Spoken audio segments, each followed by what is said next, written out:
Masih bersama kami di Presisi Petang dan pemirsa untuk mengetahui pantauan arus lalu lintas sore hari ini, kita segera bergabung dengan Bribtu Susi, anggota NTMC Korlantas Polri yang saat ini berada di Simpang Santa, Jakarta Selatan. Selamat sore Bribtu Susi, silakan dengan laporan Anda.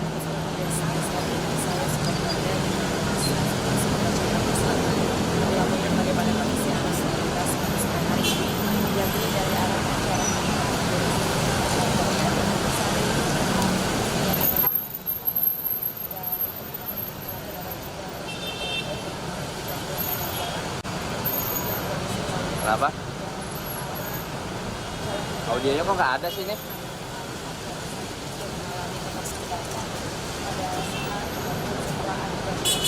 Barnya?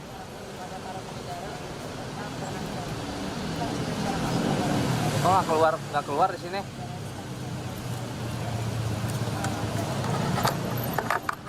Pancoran saat ini dalam keadaan ramai dan namun untuk jalur ini masih terbilang lancar dan begitu juga dari arah Senopati yang akan menuju ke Jalan Wijaya juga dalam keadaan ramai dan lancar. Antrian kendaraan pun menjelang traffic light. Selepasnya kendaraan sedikit mengalami perlambatan kecepatan, untuk itu diharapkan kepada para pengendara untuk tetap patuhi rambu lalu lintas dan juga tetap berhenti di belakang garis stop bagi para pengendara roda 2 dikarenakan zebra cross merupakan hak pengguna jalan yang akan menyeberang. Dan juga kondisi lalu lintas di saat ini juga memang sudah ada para petugas yang berjaga di lapangan untuk mengatur kelancaran lalu lintas. Untuk itu diharapkan kepada para pengendara untuk tetap patuhi rambu lalu lintas dan mengikuti arahan maupun petunjuk para petugas kami yang berjaga di lapangan. Dan juga pemirsa perlu kami informasikan bahwa Operasi Lilin akan diselenggarakan mulai tanggal 22 Desember sampai dengan 2 Januari. Tentunya beberapa sistem rekayasa lalu lintas diberlakukan dalam Operasi Lilin tersebut, yakni berupa kontraflow ataupun one way. Dan untuk itu kami himbau kepada para pengendara untuk tetap mengikuti arahan maupun petunjuk para petugas demi terciptanya liburan aman, nyaman, dan juga kondusif. Dan untuk itu pemirsa, apabila Anda ingin mendapatkan informasi mengenai kondisi arus lalu lintas terkini, kami siap melayani Anda dengan cara menghubungi call center kami di 1500669 dan SMS center di 9119. Stop pelanggaran, stop kecelakaan, keselamatan untuk kemanusiaan, Indonesia tertib, salam presisi. Demikian informasi lalu lintas yang dapat kami sampaikan langsung dari kawasan Simpang Santa, Jakarta Selatan. Selamat sore kembali ke Mentari. Terima kasih Bribtu Susi atas laporan Anda. Selamat bertugas kembali.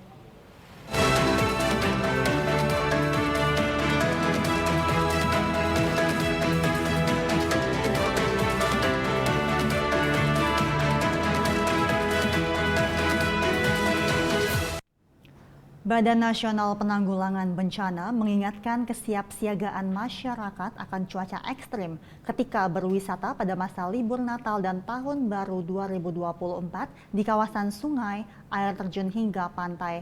Hal tersebut disampaikan oleh Kepala Pusat Data Informasi dan Komunikasi Kebencanaan BNPB, Abdul Muhari dalam Disaster Briefing secara daring di Jakarta pada hari ini 19 Desember 2023. Untuk El Nino sendiri kita masih tetap pantau meskipun sudah tidak ada kondisi-kondisi yang menjadi atensi kita secara nasional terkait dengan dampak ini khususnya pada hidrometeorologi kering, tetapi kita tetap pantau karena masih ada kemungkinan-kemungkinan yang harus kita antisipasi terkait dengan pengaruh El Nino ini.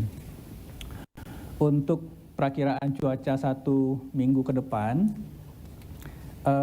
untuk siaga itu kita lihat di Provinsi Aceh, Sulawesi Selatan, kemudian bagian timur, khususnya bagian utara, dan juga Riau dan Sumatera Barat masih tetap harus waspada. Daerah curah hujan tinggi Kalimantan Barat kita lihat, jadi ini artinya sepanjang aliran sungai Kapuas, mulai dari Kapuas Hulu sampai ke Pontianak tetap harus waspada karena curah hujan tinggi. Sulawesi Selatan, Papua Tengah, dan Papua Pegunungan. Sifat hujannya mengikut pada intensitas hujan itu sehingga beberapa daerah yang oleh BMKG diprediksi sebagai potensi rawan banjir menengah itu ada di Kalimantan Barat, kemudian Aceh dan Sulawesi Selatan. Tapi ini kembali lagi karena ini dasarian 10 harian, kita tetap menghimbau pemerintah provinsi-provinsi di Pulau Sumatera, mulai dari Aceh, Sumatera Utara, Riau, Sumatera Barat, itu tetap waspada intensitas curah hujan tinggi yang mungkin membawa atau memicu kondisi-kondisi bencana hidrometeorologi basah. Pengaruh faktor-faktor dari kondisi-kondisi fenomena regional terhadap Indonesia tadi kita sampaikan bahwa yang benar yang signifikan faktor yang menderivasi dari kondisi peningkatan intensitas curah hujan di wilayah Indonesia itu lebih banyak gelombang ekuatorial Rossby karena MGO sudah lewat dan lain-lain. Objek wisata air, apakah itu sungai, apakah itu danau, dan objek-objek wisata curug dan lainnya. Pertama yang harus kita waspadai peningkatan debit sungai mendadak. BNPB dikirimi video amatir kemarin ada masyarakat yang mancing di sungai sebelum debit air sungainya itu tinggi, batu tempat dia mancing itu ketinggiannya sampai 1,5 meter dari muka air sungai normal. Hanya dalam waktu 3 menit langsung dia harus pegangan di batu itu karena saking derasnya air. Jadi cepat sekali berarti banyak. Benar, peningkatan debit air itu bisa terjadi dengan tiba-tiba. Apalagi untuk sungai, kalau karakter sungai di Sumatera itu sungainya tidak terlalu panjang seperti Kalimantan. Kalau Kalimantan itu sungainya kalau kita sungai yang berkelok-kelok itu kita tarik garis lurus itu bisa 1000 km. Kalau Sumatera nggak sepanjang itu. Nah, karakter sungai yang pendek, kalau intensitas curah hujan di hulu deras, dia akan cepat sampai di hilir. Nah, ini harus diperhatikan. Kemudian ketika kita sedang berwisata, kalau saya perhatikan Jawa Barat, Jawa Tengah, Jawa Timur, sekarang yang lagi hype-nya itu ada pondok-pondok di pinggir sungai. Oh ya. Jadi ketika bangun pagi dengar suara burung, ada gemericik air. Nikmat sekali. Ini sangat, Asik. sangat.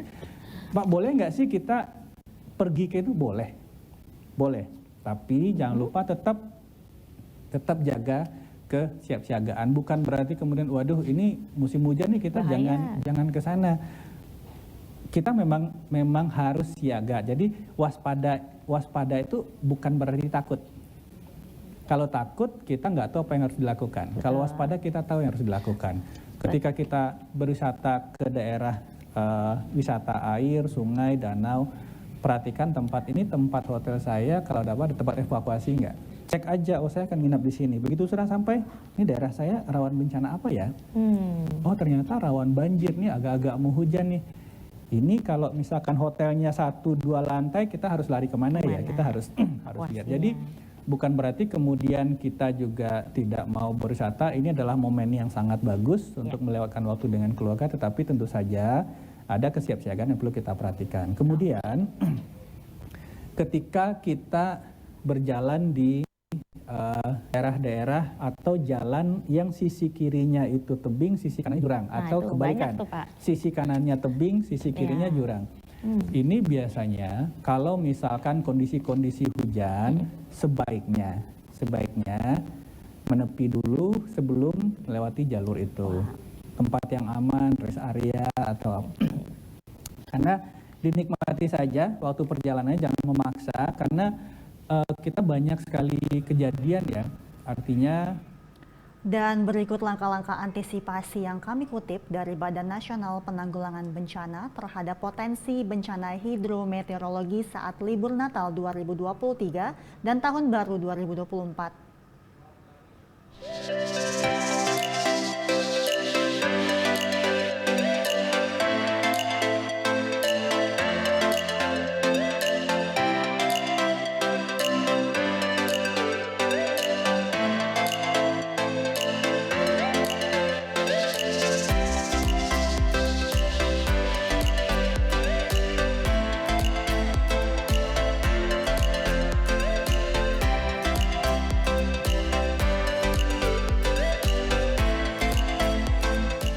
Pemirsa tetaplah bersama kami, Presisi Petang akan segera kembali.